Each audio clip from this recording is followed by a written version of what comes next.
Assalamualaikum warahmatullahi wabarakatuh.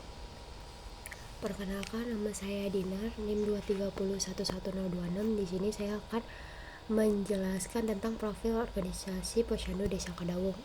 Pos Pelayanan Terpadu Posyandu Desa Kadaung adalah garda terdepan dalam upaya kesehatan berbasis masyarakat. Dikelola oleh warga untuk warga, Posyandu menjadi pilar penting dalam mewujudkan desa sehat. Mengenal Posyandu Desa Kadaung, ada yang pertama adalah upaya kesehatan berbasis masyarakat. Posyandu adalah bentuk nyata dari partisipasi masyarakat dalam meningkatkan derajat kesehatan. Ini adalah inisiatif dari, oleh, untuk, dan bersama masyarakat untuk pelayanan kesehatan dasar. Dikelola secara mandiri. Kegiatan Posyandu sepenuhnya dikelola dan diselenggarakan oleh masyarakat setempat dengan dukungan dari tenaga kesehatan dan pemerintah desanya juga. Akses pelayanan kesehatan mempermudah akses masyarakat terhadap pelayanan kesehatan dasar, terutama bagi ibu dan anak di lingkungan terdekat mereka. Tujuan mulia Posyandu: penurunan angka stunting melalui pengawasan gizi ketat dan pengukuran antropometri berat badan, tinggi badan, tingkat kepala yang rutin. Kami bertekad mengurangi angka stunting di Desa Kadaung juga.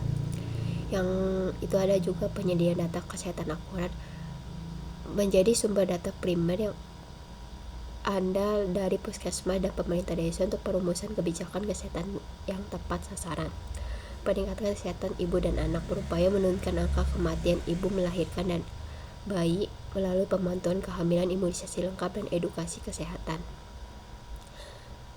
Edukasi masyarakat berkelanjutan, peningkatan kesadaran orang tua mengenai pentingnya gizi seimbang, pola asuh yang sehat, dan perilaku hidup bersih dan sehat.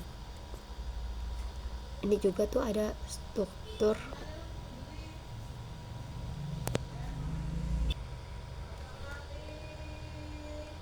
Terus juga ada struktur kepengurusan Posyandu Desa Kadaung. Kepengurusan Posyandu Desa Kadaung adalah cerminan semangat kerelawan warga setempat. Mereka berdedikasi untuk melayani kesehatan masyarakat dengan struktur yang jelas.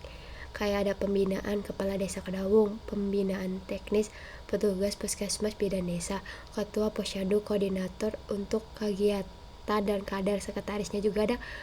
Untuk kayak DK tuh pengelolaan administrasi dan pengarsipan data. Terus bendahara juga pengelolaan anggaran operasional. Anggota pelaksana tugas-tugas yang spesifik.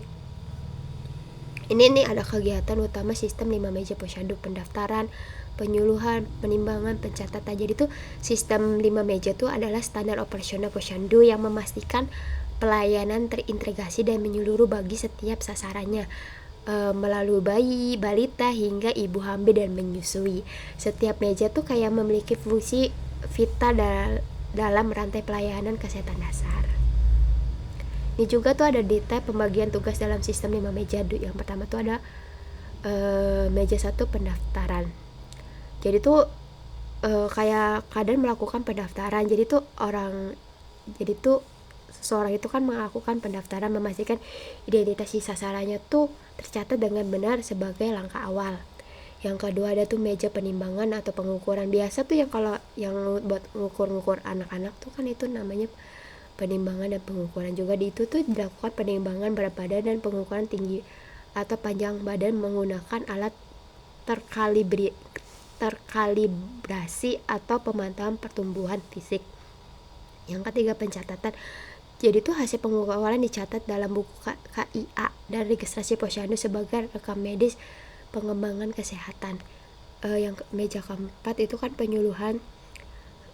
Kadang memberikan edukasi langsung berdasarkan data seperti saran gizi atau rujukan ke fasilitas kesehatan jika diperlukan. 5 tuh pada pelayanan kesehatan bidan desa atau petugas puskesmas memberikan imunisasi, vitamin A, obat cacing, atau kayak pemeriksaan untuk ibu hamil juga. Ini analisis struktur organisasi Posyandu Kadaung. Ada bentuk struktur fungsional itu kan tadi yang dijelasin. Ada pembagian kerja didasarkan pada spesialis tugas seperti di sistem 5 meja yang tadi yang aku udah jelasin. Itu juga ada pembagian tugas dan wewenang. Jadi tuh ada si ketua Posyandunya tuh kayak adeknya tuh mengambil keputusan operasional, memimpin rapat, dan bertanggung jawab atas laporannya. Kader meja 1-3 tuh mengelola alur data, memvalidasi identitas, dan menentukan status pertumbuhan anak. Kader meja 4 edukator, memberikan penyuluhan gizi dan rekomendasi kepada orang tua. Bidan desa, tenaga medis, memiliki wewenang penuh dalam tindakan medis seperti imunisasi dan pemeriksaan. Hubungan kerja antar bagian tuh kayak hubungan tuh ya bersifat saling tergantungan, hubungan bersifat saling tergantung berurutan, di mana output satu meja menjadi input meja berikutnya, kayak meja pendaftaran ke meja penimbangan, hasil timbangan ke meja pencatatan data, catatan ke meja penyuluhan. Koordinasi horizontal yang kuat sangat penting untuk validasi datanya. Ini ada proses organisasi, komunikasi, dan koordinasi efektif. Ada sistem komunikasi dua arah, terus terkoordinasi kegiatan terencana itu kayak dimulai dengan rapat persiapan H-1 untuk sarana visi, pembagian peran pemeran kader, dan sinkronisasi data pasca pelayanan. Jadi itu ada juga proses pengambilan keputusan partisipasi. Keputusan operasional diambil melalui musyawarah kader, sedangkan keputusan strategis misalnya pengadaan alat melalui musyawarah desa itu kan kayak misalkan alat-alat yang kurang atau gimana itu, jadi musyawarahnya tuh pengambilan keputusannya itu ke desa, nggak bisa ke sepihak. Penyelesaian masalah kekurangan penekanan pemain guna untuk masalah teknis atau fasilitas sementara. Konflik internal diselesaikan melalui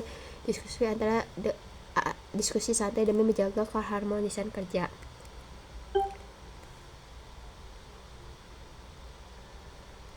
Evaluasi efektivitas organisasi, ada input, proses, output.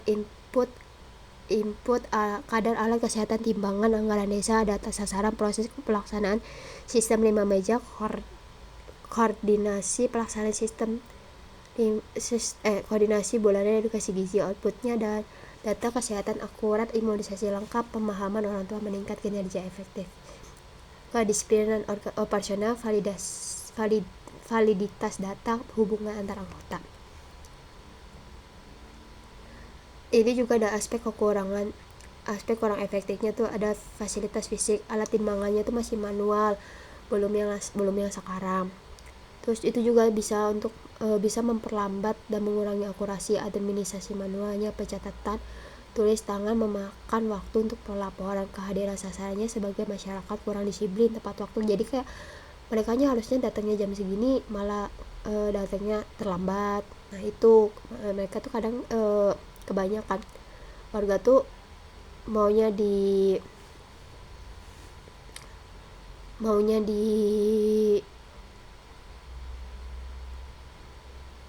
penyebab masalah: keterbatasan anggaran pembelian alat, birokrasi pengadaan alat baru yang lama, kurangnya kesadaran warga akan pentingnya pemantauan rutinnya. Terima kasih. Assalamualaikum warahmatullahi wabarakatuh. Bye bye.